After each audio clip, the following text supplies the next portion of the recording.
안녕하세요. 이세영 목사입니다. 우리 야고보서 오늘 3과 참된 경건의 생활. 본문은 야고보서 1장 19절부터 27절까지고요. 암송 말씀은 22절. 너희는 말씀을 행하는 자가 되고 듣기만 하여 자신을 속이는 자가 되지 말라. 우리가 잘 알고 있는 것처럼 행함을 강조하는, 행함을 통한 실천을 강조하는 야고보서의 본격적인 주제들, 익숙한 것들이 나타납니다. 여러분, 본문을 잘 읽어보셔요. 표시를 하는 것처럼 중요하게 생각되는 단어들, 멈추는 것들, 혹은 우리가 설교를 많이 들어보면서 익숙해진 단어들에 표시를 하시는 것도 말씀을 읽을 때 좋은 방법입니다. 제가 이걸 두어 번 녹화를 하다 보니까 다른 말이 하도 길어져가지고 성경을 읽는 건 여러분 꼭꼭 하시기에요. 이 교재가 꼭 아니다 하더라도 여러분 성경책 보시면 됩니다. 자, 서론. 야고보 사도는 수신자들에게 여러 가지 시험과 유혹을 극복할 수 있는 비결로서 하나님의 도우심을 강조했습니다. 그래서 위로부터 오는 각양의 좋은 은사와 온전한 선물에 관하여 말하였습니다. 특별히 시험을 중심으로 하나님이 어떤 분이신가를 강조합니다.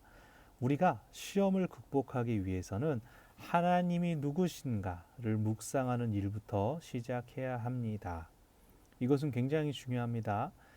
하나님이 객관적으로 어떤 분인가, 학문적으로 어떤 분인가, 이론적으로 어떤 분인가가 아니라 더 쉽게는 내가 만난 하나님은 어떤 분이신가. 이 교재 안에서는 야고보 사도가 설명하는 하나님에 대해서 우리가 배우지만 여러분 각자가 내가 만난 하나님은 이런 분이다라는 고백을 갖고 계실 때에 여러분의 신앙이 문제나 어려움을 만났을 때 더 단단히 서 계실 수가 있거든요. 여러분 꼭 하나님을 만나시길 바랍니다. 하나님을 경험하시기를 바랍니다. 자, 먼저 야고보 사도가 자신을 하나님과 주 예수 그리스도의 종이라고 소개한 것처럼 우리가 그리스도께 속한 자라는 사실을 인식해야 합니다. 반대로 말하면 하나님이 우리의 주인이 되신다라고 할 수 있겠죠. 더 나아가 지혜와 믿음이 부족할 때마다 하나님이 어떤 분이신가를 생각하는 것은 문제의 본질과 해결점을 볼 줄 아는 영적인 안목을 넓혀줍니다. 그래서 야고보 사도는 지혜가 부족하거든 기도하라고 명령합니다. 오직 믿음으로 구하고 의심하지 말라고 강하게 말하고 있죠. 이 앞에 살펴봤었습니다. 하나님은 꾸짖지 아니하시고 후히 주시는 분이라는 말씀도 했습니다. 우리가 어려운 일을 당할 때 하나님을 온전히 신뢰하기 위해 붙잡아야 할 것은 오직 진리의 말씀이고 야고보는 마음에 심어진 말씀 혹은 자유롭게 하는 온전한 율법이라고 표현합니다. 하나님의 말씀을 통해 하나님을 온전히 신뢰할 수 있기 때문에 결국 뭐가 중요하다? 성경을 꾸준히 읽고 또 암송하는 것이 그래서 중요한 겁니다. 이게 암송한 게 문득문득 생각나서 나한테 도움이 되고 도전이 될 때가 있어요. 여러분 꼭 말씀 암송을 조금씩이라도 하는 습관이 있으시기를 바랍니다. 자, 자유가 하나님의 율법과 어떤 관계가 있는가? 위클리프 성경 주석에 이런 해석이 있답니다. 자유롭게 하는 율법이란 율법으로부터 자유해지는 것이 아니라 진리의 말씀으로 말미암아 죄와 자신으로부터 자유하는 그러한 자유의 신분을 갖고 있는 사람들에게 적용하는 율법. 아이고 좀 올려서 쉽게 말해서 진리의 말씀으로 자유의 신분을 가진 사람들에게 적용하는 율법이라는 거예요. 자유인들이 억지로가 아니라 참된 기쁨과 이래야지라고 생각해서 납득하면서 지켜나가는 그런 율법이 자유하게 하는 온전한 율법입니다. 이 율법을 들여다보고 율법의 명한대로 행하는 습관이 이루어진 사람은 말씀을 행하는 자가 되며 참된 행복을 발견할 것입니다. 그래서 두 가지가 있죠. 말씀을 일단 봐야죠. 그리고 행해야죠.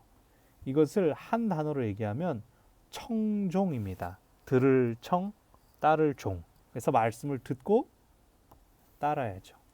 이것이 참으로 자유롭게 하는 온전한 율법을 가진 사람입니다. 야고보 1장은 시험의 주제를 중심으로 말씀과 행함에 관한 부분을 집중적으로 다루고 있고, 말씀과 행함을 참된 경건이라는 관점에서 논증해 나가고 있습니다. 자, 본문을 들어가면 먼저 말씀을 온유함으로 받아라. 온유함으로 받아라. 경건의 시작은 말씀을 듣는 태도에서부터 시작됩니다. 말씀은 성도들이 받아들여야 할 하나님의 복음입니다. 이것을 받아들이는 태도, 모습, 여러분 이거 잘 이해 가시죠? 다리 꼬고 앉아서 팔짱 끼고 앉아서 말씀을 내가 잘 들어보겠습니다. 말과 행동이 맞지 않죠? 자, 야고보 사도는 진리의 말씀과 구원을 연관시킵니다. 우리를 향하신 하나님의 주권적인 뜻과 중생의 방식을 18절을 보면 그가 그 피조물 중에 우리로 한 첫 열매가 되게 하시려고 자기의 뜻을 따라 진리의 말씀으로 우리를 낳으셨다. 이 말씀은 야고보 시대에 살았던 사람들이 복음을 듣고 하나님의 자녀가 된 상태를 한 첫 열매들이라고 묘사합니다. 열매들. 그러면 구원받은 성도들은 어떤 삶을 살아야 할까요? 날마다의 삶 속에서 하나님께서 받으실 만한 행위는 무엇일까요? 먼저 19절부터 21절까지 말씀을 받는 태도에 대해서 권면합니다. 하나님의 말씀은 우리의 영혼과 사고와 행위, 즉 영과 혼과 육, 바울이 이야기하는 인간이 그 뭡니까? 영혼, 육, 삼분설을 여기 반영한 거예요. 영혼, 영, 사고는 지적인 영역, 생각하는 부분, 그리고 행위는 육신을 통해 나오죠. 하나님의 말씀이 영과 혼과 육에 함께 작용을 한다는 거예요. 그래서 그것을 교정시키고 정화하며 거룩한 동기들을 제공을 합니다. 야고보서 1장 19절부터 21절까지. 자, 아래 질문. 성경책을 펴놓지 않고 시작을 했는데, 말씀을 받아들이는 태도와 관련된 단어 듣기라고 기록했습니다. 뭐 길게 없더라고요. 듣기. 혹은 또 여러분이 이거 아닐까 하는 것들 편하게 적으세요. 상관없습니다. 자, 그리고 해야 할 것, 하지 말아야 할 것을 구분해요. 기록해 보십시오라고 했죠. 뭐라고 했습니까? 해라, 하지 말아라 라고 하지 않았지만 듣기는 속히 하고 말하기도 더디하고 성내기도 더디해라 라고 했는데, 듣기와 말하기는 이해가 가는데 왜 성내기를 언급을 했을까? 그래서 그렇다면 속히 해야 될 것은 또 참기에 대한 부분이 있지 않나 라고 제가 생각을 했어요. 상대적인 거죠. 근데 뭐 얼른 참을 수는 없죠. 그러니까 참는 건 그냥 상황이 닥쳐왔을 때의 태도에 대한 거니까. 이제 그게 온유함으로 나오는 거예요. 계속 나오니까 봅시다. 21절에서 대조를 이루고 있는 두 가지 명령이 나와요. 이미 구원받은 성도들을 향한 것으로 거룩의 문제, 또 영적 성장 문제와 깊은 연관이 있습니다. 두 가지 문제는 모든 더러운 것과 넘치는 악은 내어 버려라. 나쁜 것들을 버려라. 그리고 이 두 번째, 능히 너희 영혼을 구원할 바 마음에 심긴 도를 온유함으로 받아라. 악은 버리고 도는 받아라. 21절에 나오는 여기 이 온유함이 19절, 20절과 어떻게 조화되고 있습니까? 자, 19절, 20절은 여기 나오죠. 듣기, 속히 듣고 말하기와 성내기는 더디하여라.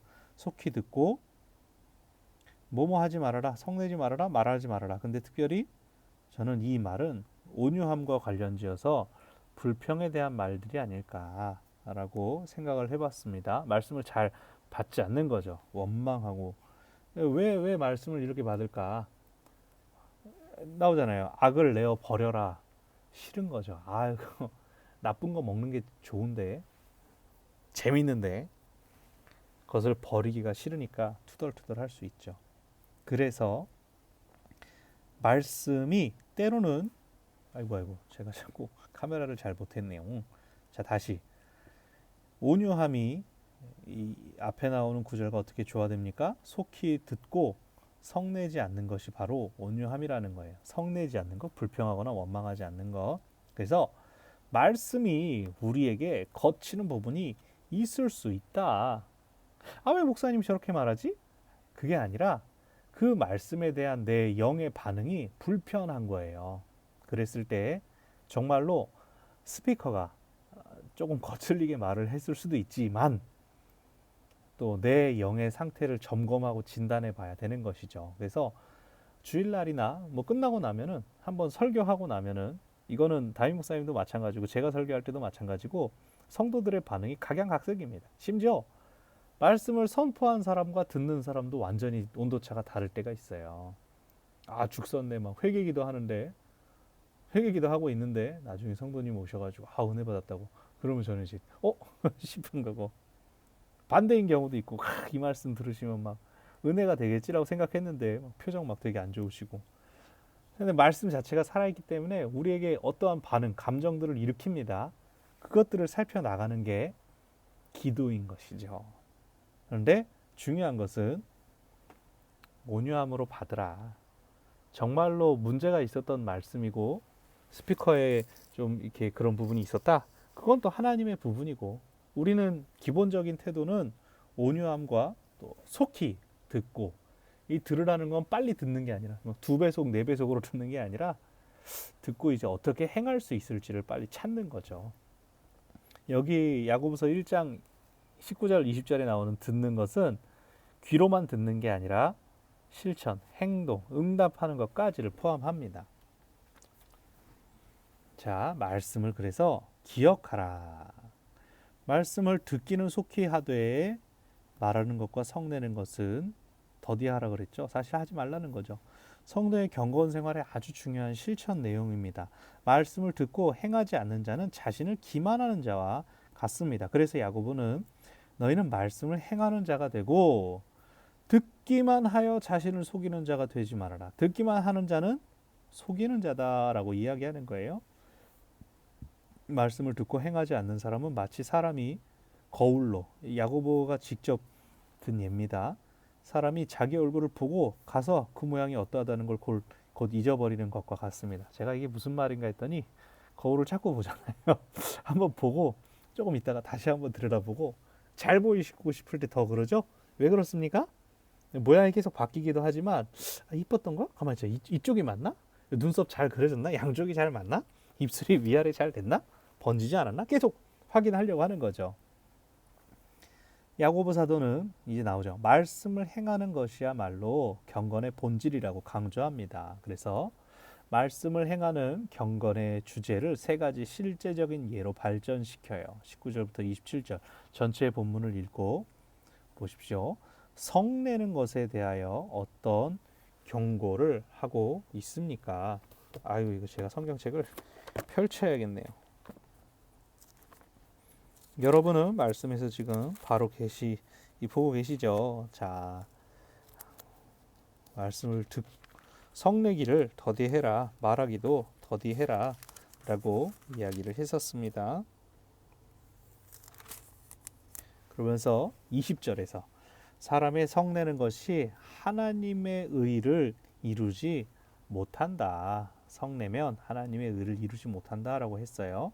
에베소서 4장 26절과 시편 37편 8편 말씀을 함께 비교하면 에베소서에서는 분을 내어도 죄를 짓지 말며 해가 지도록 분을 품지 말아라라고 해서 분을 내는 것이 죄를 짓는 것과 연결된다. 여기서는 분 내는 게 죄는 아니에요. 근데 분을 내다 보면 죄를 지을 수 있다는 거예요. 화내다가 이제 분 못 참고 막 뭐 던지고 깨트리는 그런 일 있죠. 누구 때리거나 막 상처를 줄 때가 있죠. 그래서 분냄이 죄로 연결될 수 있다. 시편 분을 그치고 노를 버리며 불평하지 말아라. 악을 만들 뿐이다. 라고 해서 시편은 시편이 이렇게 예쁜 노래만 있는 게 아니었어요. 분, 노 합쳐서 분노하기도 하고 불평.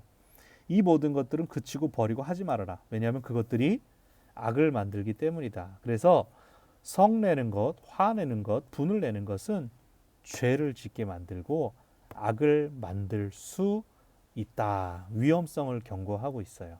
야고보는 하나님의 의를 이루지 못한다. 하나님하고 상관없어지는 거죠. 자, 사람의 성내는 것은 하나님의 의를 이루지 못합니다. 그럼 성내는 게 잘못된 거예요? 화내면 안 돼요? 마가복음 3장 5절을 문맥 안에서 읽어봅시다. 마가복음 3장 5절. 예수님이 화내는 거예요, 이거. 마가복음 3장 굉장히 재밌습니다. 예수님이 화를 내요. 초반에 예수님이 화를 내는 장면이 나오고, 우리가 잘 아는 예수님 화내는 거 성전 정화 사건이 있는데, 여기는 좀 다른 부분으로 화를 내는 게 나오고, 또 마가복음 3장 후반부에 보면은 예수님의 가족들이 예수님 미쳤다고 데려가려고 그래요.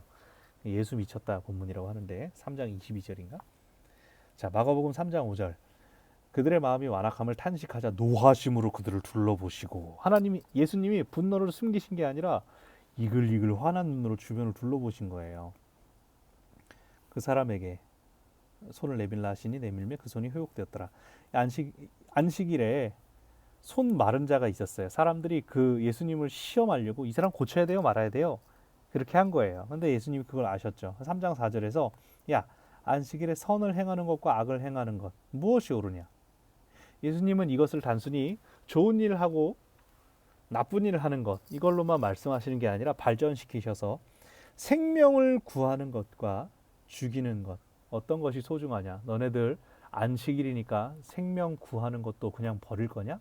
그냥 죽일 거냐라고 도전하시면서 물으셨는데 사람들이 대답을 안 해. 그러니까 예수님이 화를 내신 거예요. 아니, 당연히 사람을 구하고 당연히 생명을 구해야 되는 거 아니에요. 누가복음에 가면은 구덩이에 양이 빠졌는데 니들 그냥 내버려 둘래? 이렇게 얘기하고 사람들한테 물어본다고요. 너네들 살리려고 하지 않아? 당연하지 않냐? 근데 사람들이 대답을 안 해. 그러니까 예수님이 속상한 거예요. 화를 냈어요. 그러니까 화가 날 수 있어요. 화가 날 수 있어요. 근데 예수님이 화가 나서 그들의 강냉이를 털으셨다. 아니죠. 다친 사람한테 아픈 손 마른 자한테 집중해서 손 내밀어라. 회복시켜 주신 이야기입니다. 화 낼 수 있어요, 여러분. 감정 하나님이 주신 거잖아요. 건강하게 풀라 이거예요. 자, 혀와 구제의 주제는 말씀대로 행하는 문제와 어떤 관련이 있습니까? 혀를 제갈 먹이지 아니하면 지금 26절 얘기하는 거예요. 26절, 27절. 여러분의 혀를 제갈 먹이지 않으면 하나님이 여러분 신앙에 대해서 어떻게 평가하실까요? 되게 무서운 얘기죠? 하나님이 우리를 평가하신다고. 혀, 그리고 구제 남을 돕는 거죠. 그래서 말로만 돕는가 아니면 실제로 긍휼을 베푸는가. 우리 막 TV 유니세프나 뭐 이런 광고 보면은 되게 삐빼 마른 애들이 막 지금도 굶어 죽는다고 옆에 막 똑딱똑딱 초침 보여주면서 지금도 몇 명씩 죽는다고 사람들 막 그러잖아요. 그 광고 자체도 좀 문제가 있긴 하지만 우리가 아유 저 불쌍해서 어떡하냐 이렇게 혀만 차고 있는 거하고 그 ARS 전화해서 1,000원이라도 넣는 거하고는 다르죠. 길거리 가면서 리어카 끌고 다니는 할머니들 보면서 아유 추운데 고생하시네 이거 하고 할머니 뭐 이렇게 빵이라도 사드세요. 몇만 원 찔러 드리는 거하고는 다르다는 거죠.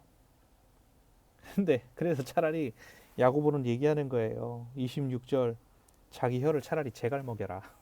그런 말만 하지 말고 그렇게 말하는 것에 대해서 하나님은 이 뒤에 더 자세히 나오지만 일단 26절 그건 헛된 경건이고 그렇게 생각하면서 아우 내가 마음이 착해서 그렇구나라고 속는다는 거예요. 뒤에 더 나오니까 하나님은 어떻게 평가하실지 모르겠지만 되게 겁나네요. 이걸로 평가하신다고 하면은. 자, 야고보 사도는 경건의 주제를 가지고 하나님과의 관계, 이웃과의 관계를 설명합니다. 다시 여기 26절, 27절에서 헛된 경건과 참된 경건 간의 대조를 보여줘요. 자, 이 본문을 다시 읽고 질문에 대답해 봅시다. 26절에 나오는 헛된 경건에 대한 두 가지 신뢰 위에서 말씀드렸는데 자기 혀를 제갈 먹이지 않습니다. 헛된 경건은 제갈 먹인다는 것은 제어하다, 컨트롤하다 예요. 이 내용이 3장에서 심화됩니다. 말로써 하는 것들. 두 번째 헛된 경건은 자기 마음을 속여요. 내가 경건하지 않은데 내가 이제 경건한 소리를 한다고 생각하니까 내가 이렇게 말이라도 내 말하는 것 봐. 나 왜 그래? 성령 받았나? 막 이렇게 착각하는 거예요. 이건 뭐예요? 하나님을 보는 게 아니라 경건의 기준이 자기한테 있는 거예요. 경건의 행위를 하는 나, 잘 믿는 행위를 하는 나에게 맞춰진 거예요. 아이고, 이거는 속는 거죠, 속는 거. 내가 잘 믿고 있는데 내가 왜 이러지? 라고 소위 말하는 현타가 올 수 있어요. 환란 오고 막 시험 올 때 막 당황하는 거예요. 물론 자기 마음이 속는 사람은 뭐든지 다 남 탓을 하고 하나님 탓도 하고 하지만 이게 진실한 어떤 자신을 깨닫는 과정에서는 내가 왜 그랬지? 라고 하게 돼요. 이건 되게 좋은 계기가 됩니다. 기도할 때. 내가 그동안 믿는 행위 자체에 몰두해 있었구나.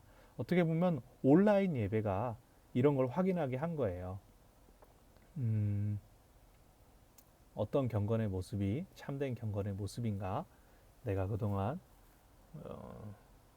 어떤 태도로 예배 드리고 또 현장에 나오는 게 왜 중요했고 또 온라인 예배가 왜 위험한 요소들이 있는지 잘 활용하시는 경우도 있지만 그렇죠. 이건 뭐 또 고민하게 될 시간이 있겠죠. 자, 27절에서는 고아와 과부를 환난 중에 돌아보고 라고 하는 표현이 나옵니다. 그래서 고아와 과부를 돌아보는 게 어떤 의미가 있습니까? 또 그들을 어떤 방식으로 도울 수 있을까요? 물질 아니면 기도? 물질로 돕는 게 이제 가장 필요한 부분이고 영적인 부분으로 환난 중에 있다면 그들을 우리가 어떻게 도울 수가 있을까요? 자, 고아와 과부를 특별히 언급하는 이유는 그들은 사회적인 시스템으로 구제할 수가 있어요. 스스로 돈을 벌 수가 없거든요.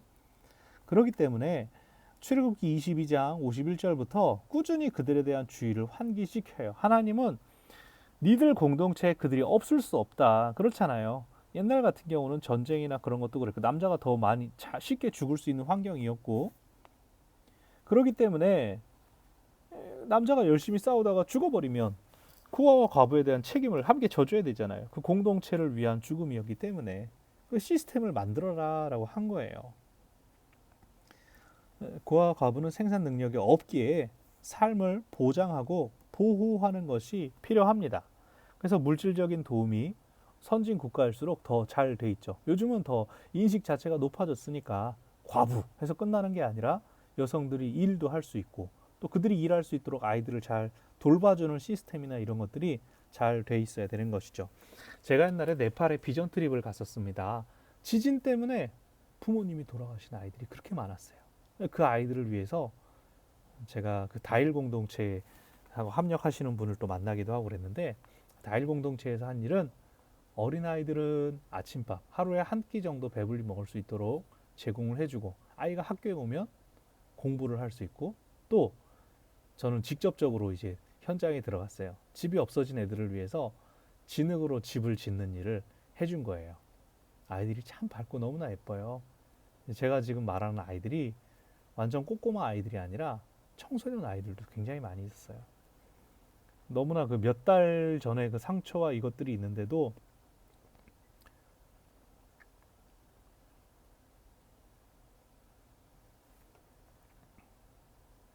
네, 죄송합니다.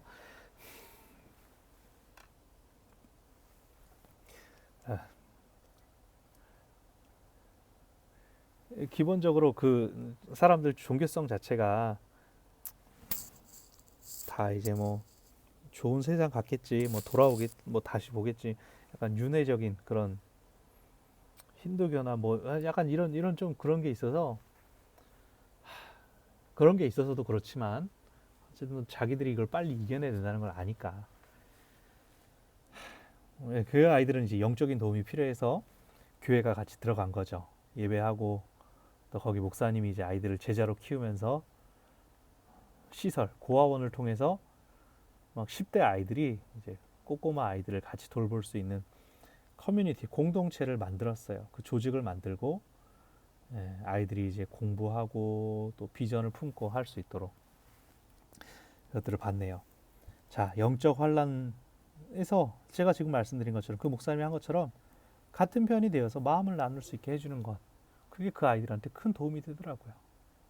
그래서 아이들이 해맑게 저희랑 같이 히말라야 히말라야 막 힘든 코스를 간 건 아니고 오스트리아 캠프를 같이 슬리퍼 신고 올라오더라고요. 되게 황당했습니다. 슬리퍼 신고 막 편하게 반바지까지는 아니었지만 얇은 옷 입고 우리는 등산복 입고 가고 있었는데 그래도 거기도 1박 2일 캠프 코스였는데 아무튼 네팔 친구들 생각나네요. 2016년, 17년 그때 다녔는데 네. 도와야죠. 도와야 됩니다. 자, 자기를 지켜 세속에 물들지 아니하는 것 그것이 참된 경건이라고 이야기를 하는데 무슨 뜻일까요?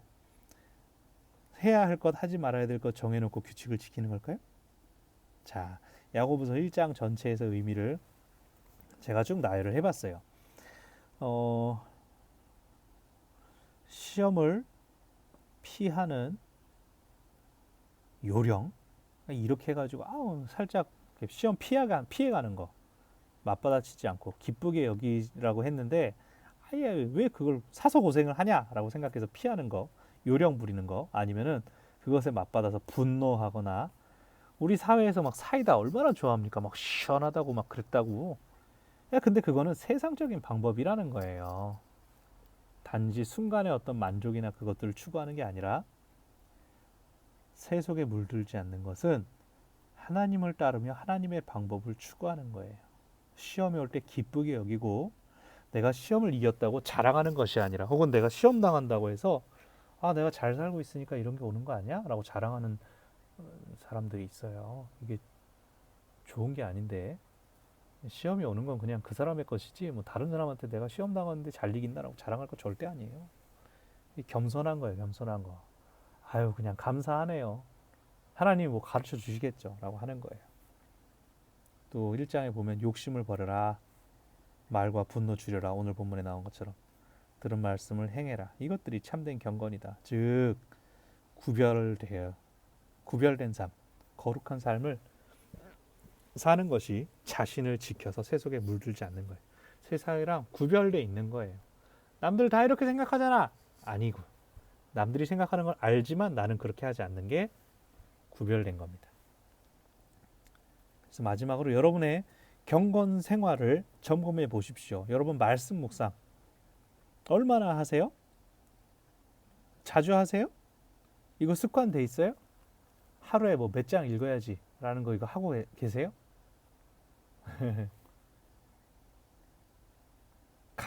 감정의 문제. 감정적인 거는 문제가 아니에요. 쉽게 사로잡히는 건 문제가 될 수 있지만 그걸 어떻게 표현하느냐, 건강하게 해소하느냐, 억지로 누르지 말아라. 그래서 뭐 쉬운 얘기 있죠. 뭐 베개 때리기, 푹신푹신한 거 때리래요. 다소 좀 거친 물리적인 방법으로 푸는 부분도 필요할 수 있다고. 그래서 쉽게 나오는 얘기가 운동해라, 뛰어라, 뭐 그런 얘기 있죠. 혹은 이제 좀 정적인 방법으로는 쭉 적어보는 겁니다. 힘들게 하는 게 뭐지? 화가 빡 올라왔을 때 15초만 참으라고 하죠. 한번 이렇게 뇌에서 울컥 했다가 15초만 가만히 일단 막 욕 안 하고 소리 안 지르고 딱 참고 지나가면 어느새 후 가라앉는다고 해요. 차분해진다고 해요. 이거 꼭 화의 문제뿐만 아니라 좋은 거, 슬픈 거 다 마찬가지예요. 잘 건강하게 표현하고 해소할 수 있어야 돼요. 하나님 주신 거니까. 언어 습관, 긍정적인 말, 부정적인 말, 남 얘기, 혹은 또 너무 아무 얘기만 하는 거. 사람이 일관성이 없으면 안 돼요. 차분하게. 저 같은 경우가 굉장히 조심해야 되는 부분이 있긴 한데 언어 습관 잘 점검해 보시고 사랑 실천하고 있습니까? 누군가를 후원한다든가 교회 봉사를 한다든가 섬기는 것 영적으로 돌봄이나 지원을 하고 받고 다 하고 있습니까? 여러분이 내가 신앙이 약해서 영적으로 전 누구를 못 도와요. 근데 누군가한테 도움을 요청해서 그가 여러분을 도울 수 있게 한다면 그것도 좋은 것입니다. 그 사람 영에도 좋은 것이고 여러분을 위해서도 좋은 것이죠. 여러분 영의 상태를 가지고 부끄러워할 게 하나도 없어요. 믿음이 약한 거 아무렇지도 않아요. 다 그래요. 성장하는 과정에 있으니까 더 많이 자라날 수 있어서 너무 좋겠습니다. 그리고 여러분의 이러한 돌봄과 지원이 가족은 다 하잖아요. 가족 외로 나가는가, 밖으로 나가는가. 반대로 밖에서 너무 잘하는데 가족한테 잘 못해도 문제죠. 균형 있게 잘 하고 있는가. 자, 그리스도인의 행복한 삶의 시작은 말씀을 듣고 그대로 행하는 것, 즉 청종하는 것에서 비롯됩니다. 야고보는 말씀을 행하는 경건의 문제를 세 가지 실내로 교훈합니다. 첫 번째, 분노의 문제입니다. 성내는 일을 더디해야 됩니다. 하지 말아라가 아니라, 저는 하지 말아라가 아니라 절제해라. 그러니까 어떤 때는 성내야죠. 성내는 것은 하나님의 의를 이루지 못하는 경우가 있습니다. 대부분의 사람들이 자기 생각과 의견이 맞지 않을 때 쉽게 분노하며 화를 내는 경향이 있습니다. 그리고 부정적인 평가를 받게 되면 마음속에서 울화가 치밀어 오르는 악한 감정까지 솟구칠 때가 있습니다. 아주 작은 문제를 가지고도 오랫동안 분노의 감정을 풀려 하지 않습니다. 종종 우리를 노엽게 하고 무시하고 부당하게 대우한 상대방을 용서하지 않고 보복의 감정을 키울 때도 있죠. 무서운 복수의 덫에 대해서 성경은 다음과 같이 경고합니다. 분을 내어도 죄를 짓지 말아라. 해가 지도록 분을 품지 말고 마귀에게 틈을 주지 말아라. 앞에 살펴봤던 에베소서 4장 26절 27절. 그래서 기도하고 침착한 마음이 되기 전까지는 성급하게 결론을 내리거나 행동에 옮기지 마십시오. 제가 아까 말씀드린 15초만 가만히 있어라. 이게 여기서 나오네요. 두 번째, 경건의 문제, 혀의 문제가 있습니다. 혀는 작지만 막강한 힘이 있습니다. 경건과 언어 생활에 밀접한 관계가 있습니다. 이건 뭐 예쁜 말만 하라는 건 아니죠. 불평과 나쁜 말만 끊어도 돼요. 자, 세 번째, 경건의 문제, 소외되고 가난한 이웃을 돌아보는 것, 또 자기 자신을 성결케 하는 문제입니다. 이것은 하나님과 나와의 관계, 성결케 하는 것, 이웃과 나와의 관계, 이웃을 돌아보는 것입니다. 참된 경건은 마음과 아이고 죄송해요. 마음과 입술을 지키는 것, 또 자신을 깨끗하게 지키는 것, 플러스 이웃을 돌아보는 것이야말로 참된 경건입니다. 여러분, 이거는 여러분께서 셀 모임을 하실 만한 재료예요. 셀 안에서 내가 이렇게 살고 있나? 말만 하는 거. 우리 셀에서 대화 나누는 거 너무 좋아하시잖아요. 수다 떨면서 우리 내용이 이제 누구 뒷담화에 맞춰져 있는가? 그것을 잘 예민하게 봐야 돼요. 누가 이거 좀 이 얘기 그만하자. 입을 다물고 있든가. 분위기 싸해지면 이제 정신 차릴 때가 있죠. 참된 경건에 대해서 많이 고민할 때입니다. 지난 어느 권사님께서 말씀하셨는데 지금 저희한테 필요한 때인 것 같아요. 온라인 예배가 참된 경건이냐 아니냐, 이거는 이미 지나간 얘기고, 이 상황에서 우리가 어떻게 하나님 앞에 경건함으로 서 있을 수 있을까, 어떻게 기도하고 섬기며 사랑할 수 있을까를 고민해야 되는 시기인 것 같습니다. 오늘 빨리 끝날 줄 알았는데 오늘도 30분이 넘었군요. 네, 죄송하고 두 배속으로 이렇게 속히 들으세요. 속히. 죄송합니다. 여러분, 온라인으로 앞으로 한 두 셀 정도 더 뵙기로 돼 있고, 다른 셀들도 일단 지금 11월, 12월 한 중순까지는 굉장히 쪼여서 지금 제한하고 있죠. 여러분 잘 마스크 잘 하시고 건강 잘 지키시고 사람 많은 곳 조심하시고 이 시기를 잘 보내시기를 바랍니다. 여러분 진짜 온라인으로라도 꼭 얼굴 뵙기를 원하고, 혹시 전화가 필요하신 분, 문자 안부가 필요하신 분 말씀해 주십시오. 저도 생각나는 대로 이제 소식 듣는 대로 이분 저분 연락을 하기는 하는데 놓칠 수가 있으니까 알려주시고 소식 주시고 기도 제목을 나누는 것에 대해서, 영적 돌봄을 받는 것에 대해서 힘들어하지 마시고 어색하지 마시고 우리 서로 잘 주고받아서 이 시기를 함께 잘 이겨나갔으면 좋겠습니다.